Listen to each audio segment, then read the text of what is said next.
It was almost midnight when Dr. Lisa walked into her backyard greenhouse. She couldn't sleep again, so she decided to check on her plants. This had become her routine over the past few months. Work stress kept her awake most nights, and the greenhouse was her peaceful escape. The glass walls were covered with tiny water drops from the cool night air. Inside, rows of tomato plants, herbs, and flowers created a green paradise under the soft LED lights. Lisa loved this place. It was quiet, warm, and full of life. She was checking the soil moisture near her prized tomato plants when something caught her eye. A tiny light was glowing softly under one of the large leaves. At first, she thought it might be a firefly that got trapped inside. But fireflies don't glow steadily like that. Lisa bent down carefully and pushed the leaf aside with her finger. What she saw made her heart skip a beat. There, trapped under a small twig that had fallen from above, was something impossible. A tiny person, no bigger than her thumb, was struggling to free herself. The little being had smooth, pale skin that glowed with a soft blue-green light. Her hair was silvery white and seemed to shimmer like starlight. She wore what looked like a tiny jumpsuit made from some material Lisa had never seen before. But what struck Lisa most were the creature's eyes, large, dark, and filled with absolute terror. The tiny girl was pushing against the twig with all her strength, but it was too heavy for someone so small. Her chest was rising and falling rapidly, and Lisa could see she was exhausted. There was also something wrong with her left arm. It hung at an odd angle, clearly injured. For a moment, both of them just stared at each other. Lisa's mind was racing. This couldn't be real. She must be more tired than she thought. Maybe she was dreaming. But the tiny being in front of her was breathing, moving, and very much alive. When Lisa slowly reached down to help move the twig, the tiny girl let out a sound unlike anything Lisa had ever heard. It was like a bird's cry mixed with a kitten's meow, high-pitched and filled with pure fear. The little creature scrambled backward so fast she almost fell over, her glowing skin flickering like a broken light bulb. Lisa immediately pulled her hand back. She had scared the poor thing even more. The tiny girl pressed herself against a nearby flower pot, shaking so hard that Lisa could see it from where she knelt. Her glow was now dim and erratic, pulsing with what looked like panic. Double quotes. Hey, it's okay, Lisa whispered as softly as she could. I won't hurt you. But her words only made things worse. The tiny being's eyes grew even wider, and she tried to crawl further away, dragging her injured arm behind her. It was clear that this little person saw Lisa as a monster, a giant, that could crush her without even trying. Lisa's heart broke, watching the tiny girl struggle. She was obviously in pain and terrified, but Lisa's very presence was making everything worse. What could she do? How do you help someone who's afraid of you? She sat back on her heels and thought. The tiny being was clearly not from Earth. Her glowing skin, her strange clothes, and her general appearance all screamed alien. But she was also clearly a child, scared, hurt, and alone. Lisa couldn't just walk away and pretend this never happened. Moving very slowly, Lisa stood up and took a step back.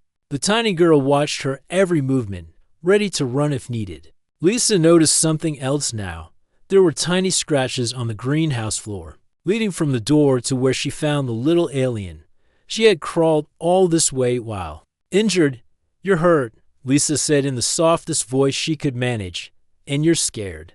I get it. If I were your size and saw someone like me, I'd be terrified too. The tiny alien tilted her head slightly, as if she could understand the tone, even if not the words. Her breathing was still fast, but she had stopped trying to escape. Lisa looked around the greenhouse and spotted a small plastic cup she used for mixing plant food. Very carefully, making sure all her movements were slow and obvious, she walked to the sink and filled it with water.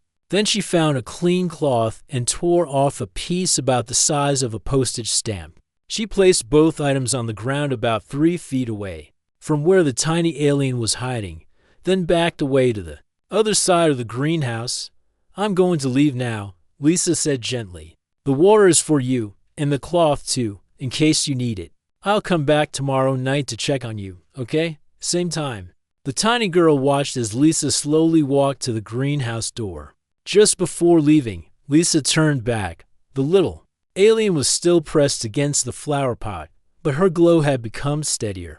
Their eyes met for just a moment, and Lisa could swear she saw something other than fear there. Maybe curiosity, maybe hope. "Sleep well, little one," Lisa whispered, then stepped out into the cool night air. As she walked back to her house, Lisa's mind was spinning. She had just met an alien, a real, living being from another world.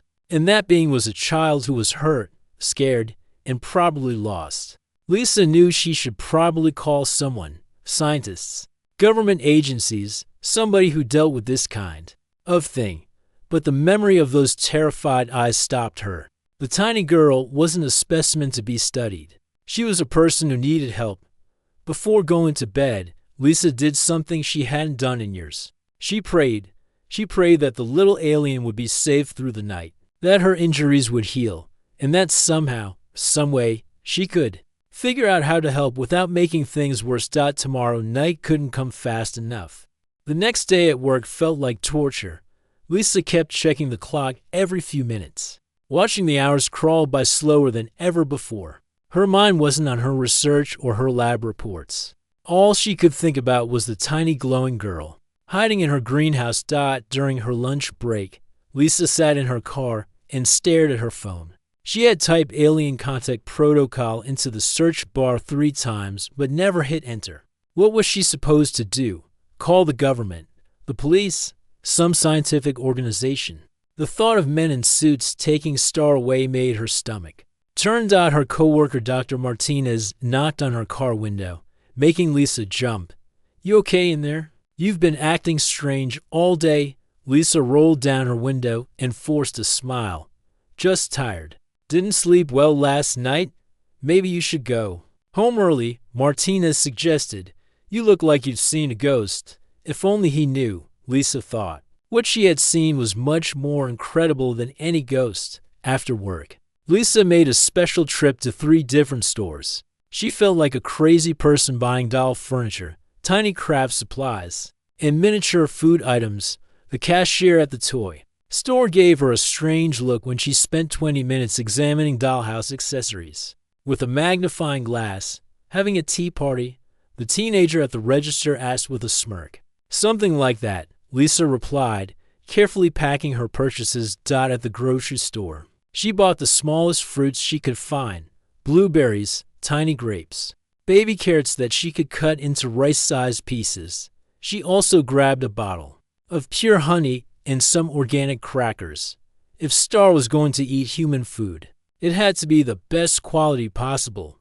Back home, Lisa spent 2 hours preparing for her second meeting with Star. She used a craft knife to cut strawberries into pieces smaller than peas. She diluted honey with a tiny bit of water and put drops of it onto bottle caps. She even found some pressed flowers between the pages of an old book that might make beautiful decorations for someone's star-sized. As the sun went down, Lisa's excitement mixed with worry. What if Star had left during the day? What if she was too scared to come back? What if yesterday had just been a strange dream? At exactly midnight, Lisa entered the greenhouse with her heart pounding. The first thing she noticed was that the water dish was empty and moved from where she had left it. Relief flooded through her. Star was still here. "Star," Lisa called softly, using the name she had been thinking of all day. "It's me, Lisa. I brought you some things." A faint glow appeared from behind the same plant pot as yesterday. Slowly, carefully, Star emerged from her hiding spot. She looked better than the night before. Her injured arm was still held close to her body, but she seemed stronger, more alert. Star watched as Lisa knelt down and unpacked her gifts. Lisa arranged tiny food pieces on a clean leaf, set up a bottle cap of honey water, and placed a few pressed flowers nearby like decorations for a miniature picnic. "I didn't know what you like," Lisa whispered, backing away to give Star space. "But I thought you might be hungry." Star approached the food much more confidently than yesterday. She walked right up to the strawberry pieces and touched one with her finger, then looked back at Lisa with what might have been surprise. It was as if she couldn't believe someone would go to so much trouble just for her. When Star tasted the strawberry, her whole face lit up. She made that musical purring sound again, but louder this time. Her skin glowed brighter, pulsing with obvious happiness. She picked up the piece with both hands and took another bite, then looked at Lisa and nodded enthusiastically. "You like it?" Lisa laughed softly. "I'm so glad." But the real breakthrough came when Star tried the honey water. She leaned down to the bottle cap and took a small sip, then sat back with her eyes wide. The taste seemed to amaze her. She dipped her finger in the honey and licked it, then made excited musical sounds that needed no translation. Lisa watched in wonder as Star began to explore all the gifts. She examined the pressed flowers with careful attention, running her tiny fingers over the delicate petals. She even tried to lift one of the smaller flowers, clearly wanting to take it with her. Then Star did something that made Lisa's heart skip. She walked to the edge of her leaf table and began drawing in the dust again. But this time, her drawings were different, more complex. First, Star drew what looked like a map. She sketched rough outlines of trees, rocks, and what might have been Lisa's house. Then she drew a circle with radiating lines, clearly meant to represent her crashed ship. She kept pointing from the drawing to a direction beyond the greenhouse. "Walls, you want me to find your ship," Lisa realized. "You're showing me where it crashed." Star nodded vigorously, then drew more pictures. She sketched what looked like broken pieces scattered around the crash site. Then she drew herself, standing next to the wreckage, and her glow dimmed noticeably. Lisa could see the sadness in her posture. But then Star drew something else. She sketched a simple stick figure that was obviously Lisa, then drew lines connecting Lisa to herself and to the ship pieces. She was asking for help. But more than that, she was including Lisa in her story.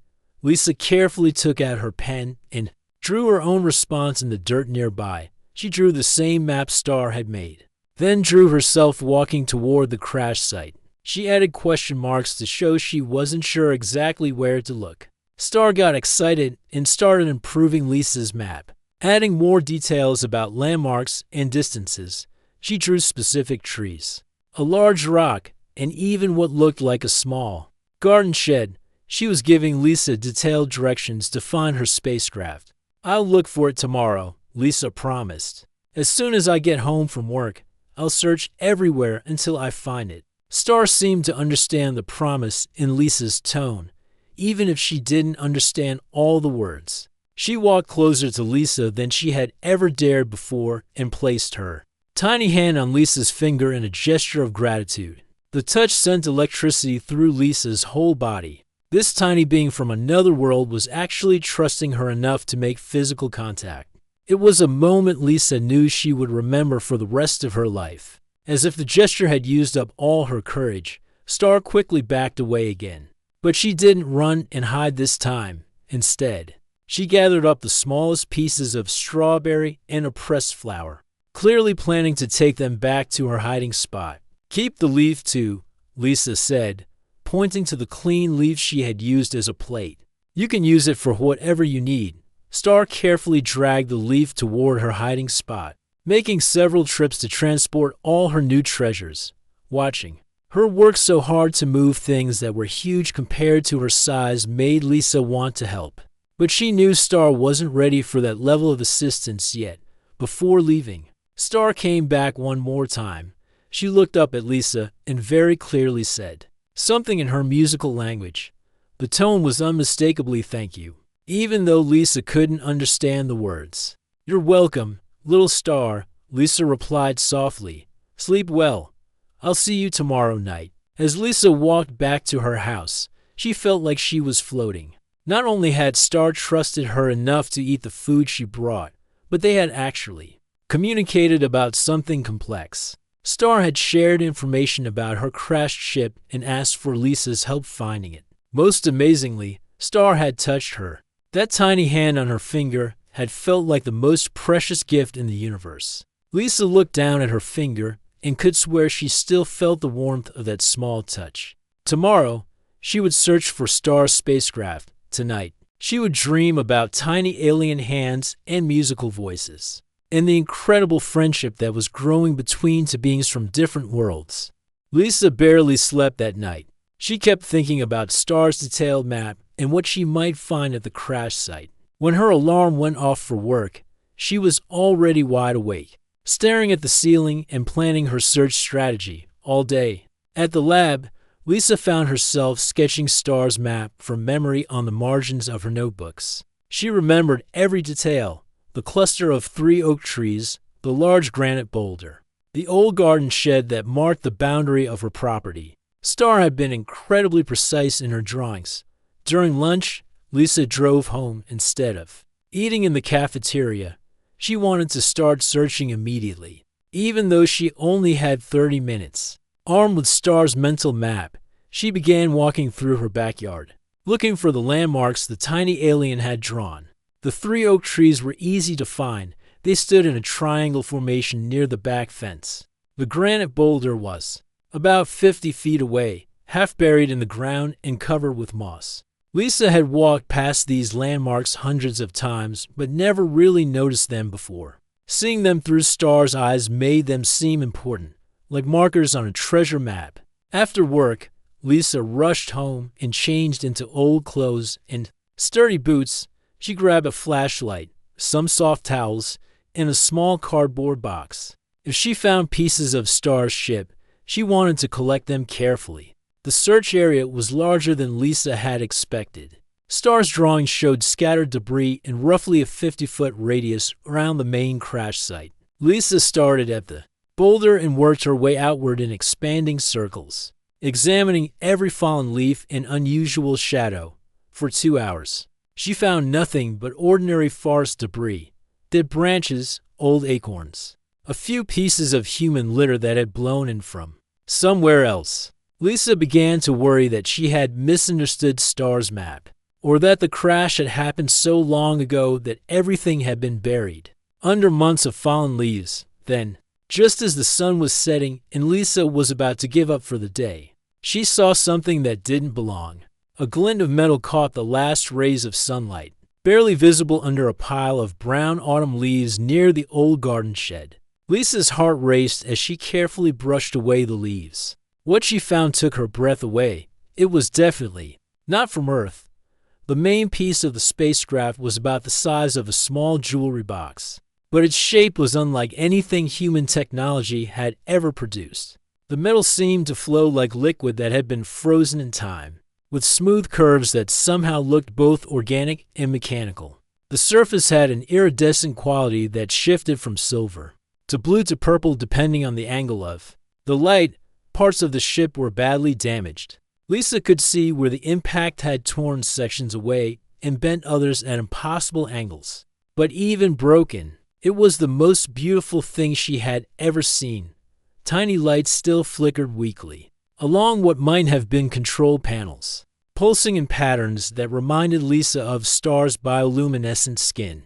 As Lisa searched the surrounding area, she found more pieces scattered across the forest floor. Some were no bigger than coins, others the size of her thumb. Each piece was made from the same impossible material, and many still showed signs of working technology. Tiny circuits that looked like crystalline spider webs, power sources that glow with their own inner light, components that seemed to defy everything Lisa knew about physics. The most heartbreaking discovery was a piece that was clearly part of a chair or bed size for someone STAR's height. It was made from a material that felt like a cross between silk and metal, designed for comfort and support. Lisa realized this wasn't just a spacecraft. It had been STAR's home, her bedroom, her kitchen, her whole world compressed into a space smaller than a showbox.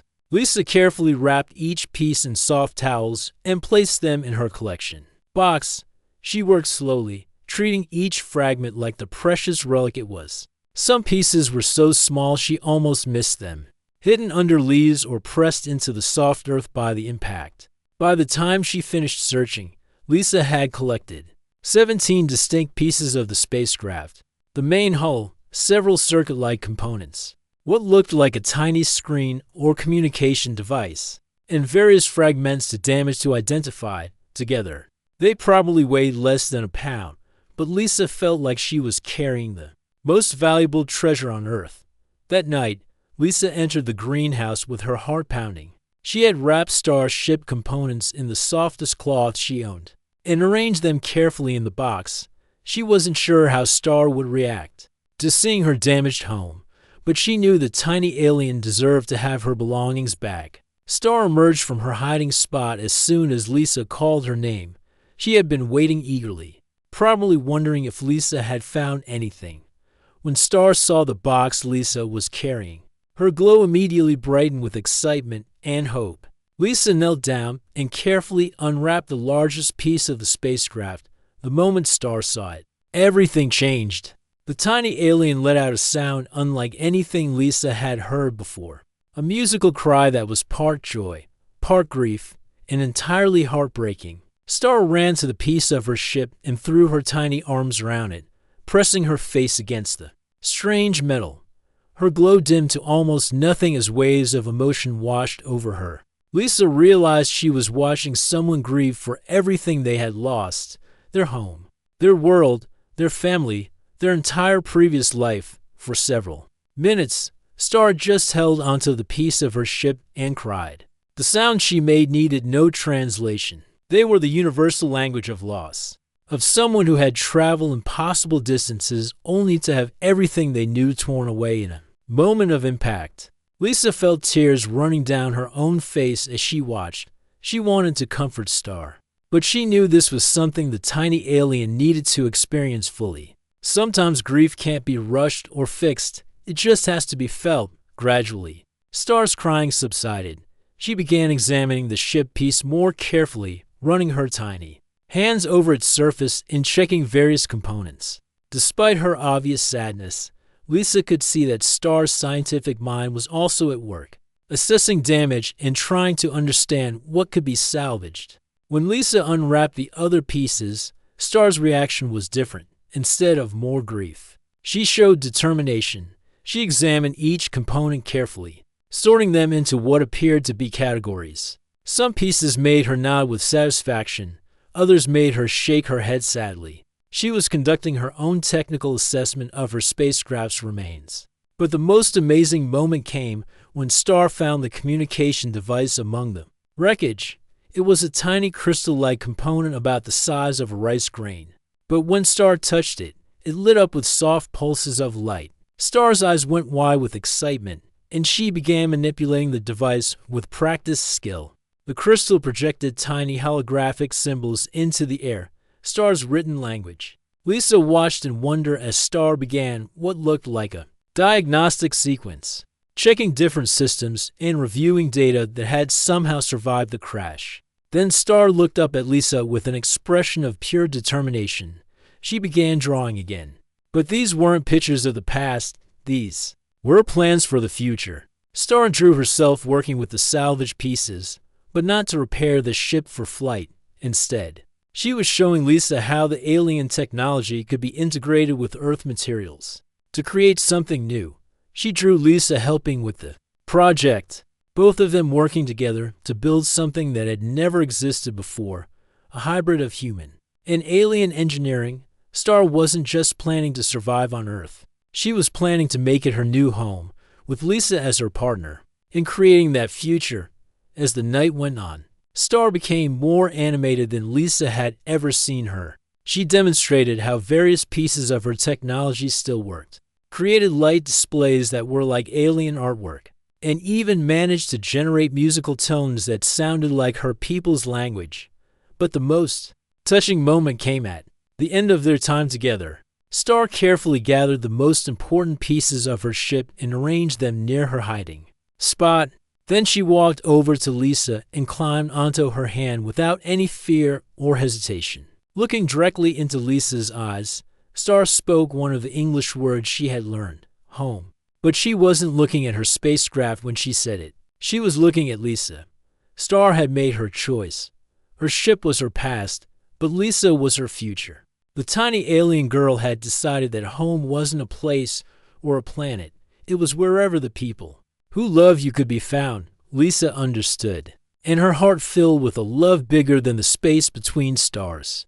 3 weeks had passed since Lisa discovered Star's crashed ship, and their friendship had grown in ways Lisa never imagined possible. Every night, they met in the greenhouse to work on Star's projects and continue learning each other's languages. Star had taught Lisa several words in her musical alien tongue, while Star could now speak over 50 English words clearly. But everything changed on a Tuesday night. When the worst thunderstorm of the year hit their town, Lisa had been working late in her home office, reviewing plant samples under her microscope, when the first lightning bolt lit up the sky. The thunder that followed was so loud it made her windows rattle. She glanced outside and saw dark clouds, rolling in fast, bringing heavy rain and fierce winds. Suddenly, Lisa's heart dropped. Star was still living in the greenhouse, and she had never experienced an earth storm before. The tiny alien had no idea what thunder and lightning were,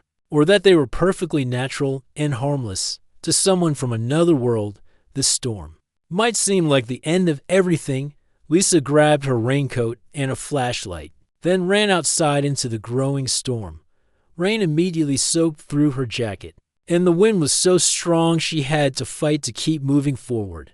Lightning flashed overhead, turning the whole world bright white for split seconds before plunging it back into darkness. When she reached the greenhouse, Lisa could hear something that made her heart break into pieces.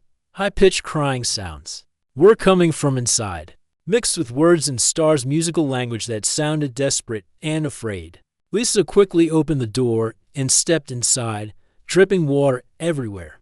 The scene inside broke Lisa's heart. Star was huddled behind the biggest plant pot, curled up in a tiny ball and shaking so hard that Lisa could see it from across the room.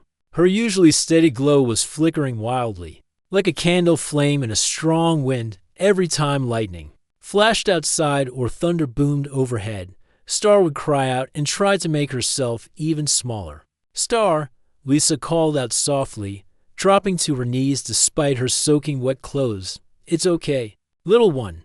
It's just a storm. You're safe in here." But this time, something incredible happened. Instead of staying hidden like she usually did, when scared, Star looked up and saw Lisa.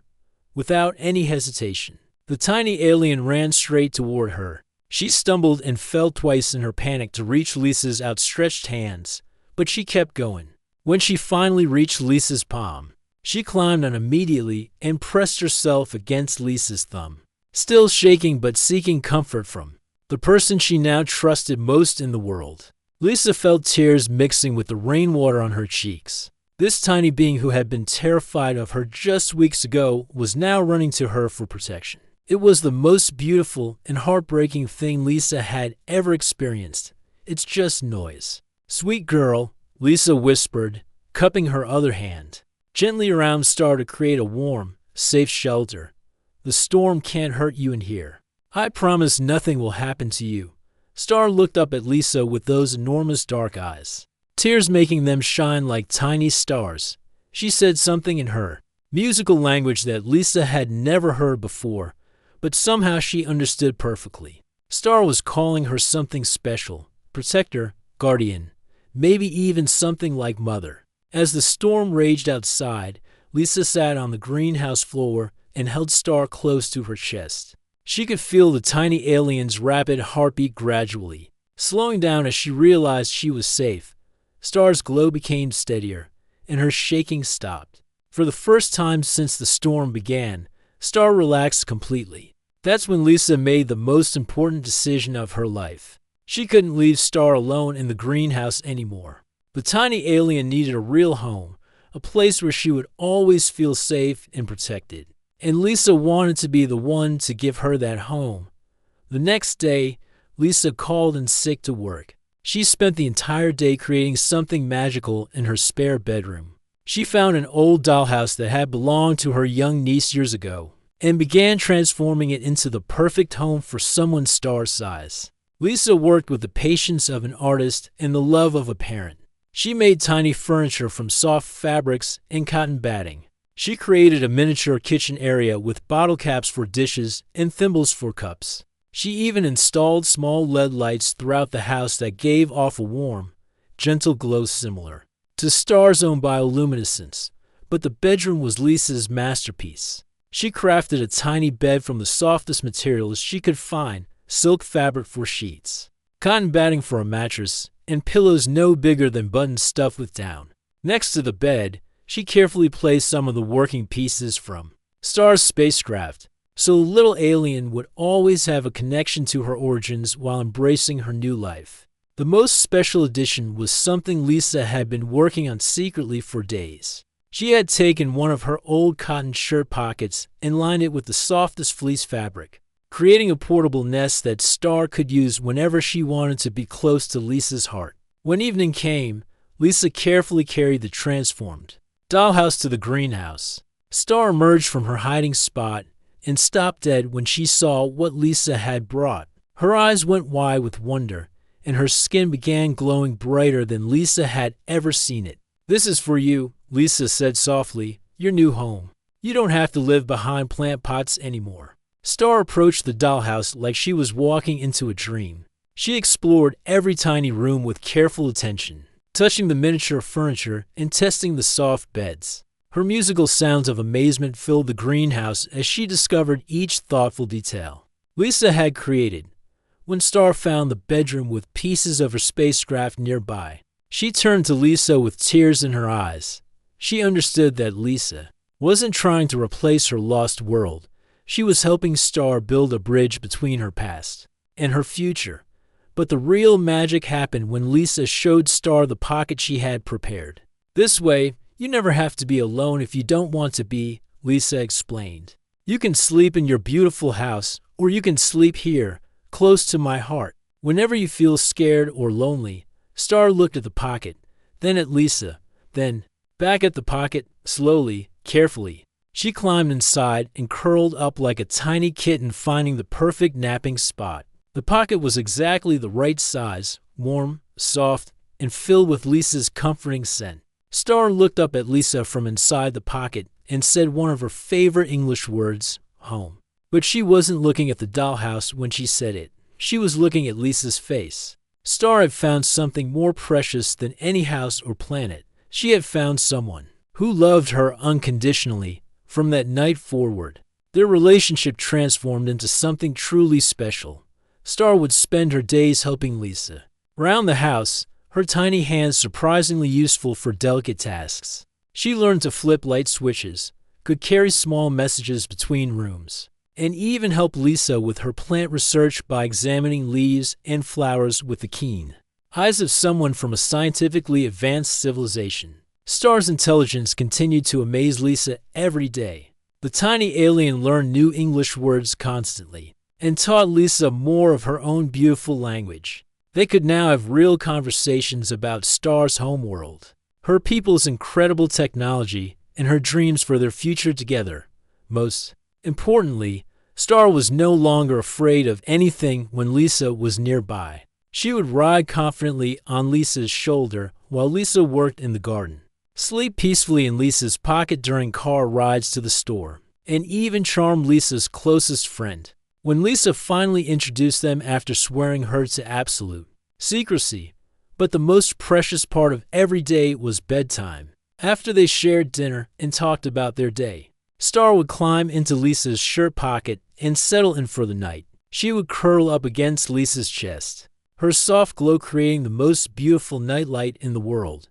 As Star slept, Lisa could feel the tiny alien's peaceful breathing and gentle warmth against her heart. Sometimes Star would make soft, happy sounds in her sleep, little musical notes that told Lisa she was having good dreams.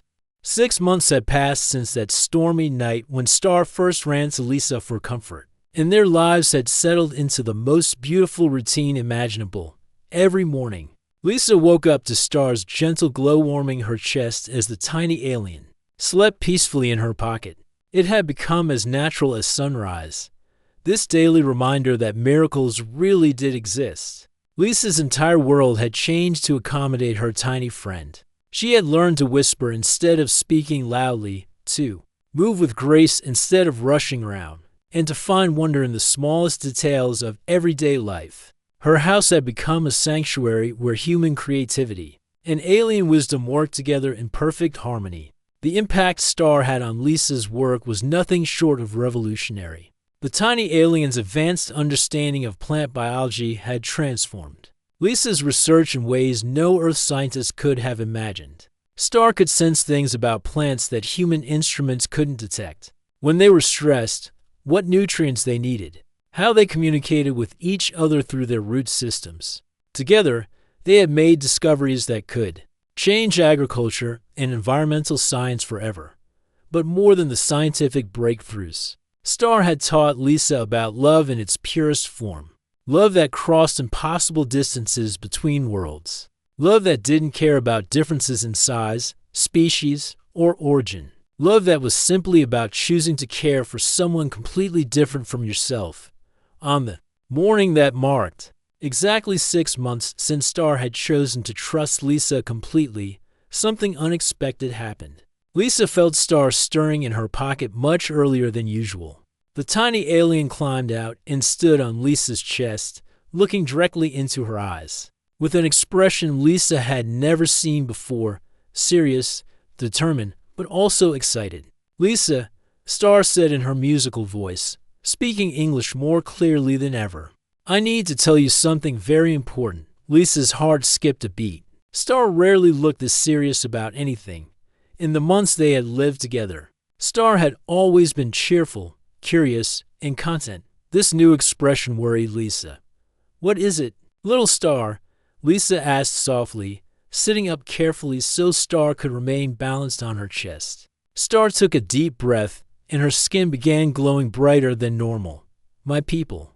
They have been searching for me across many star systems. Last night, while you were sleeping, I received a signal through one of my ship's communication devices." Lisa felt her entire world shift. The possibility she had tried not to think about for months was finally here. Star's people had found her, and they would want to take her away from Earth, away from Lisa.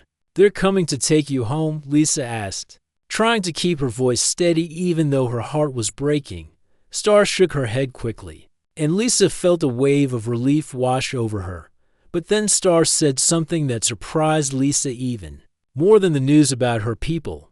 "I sent them a message back," Star continued, her glow pulsing with excitement.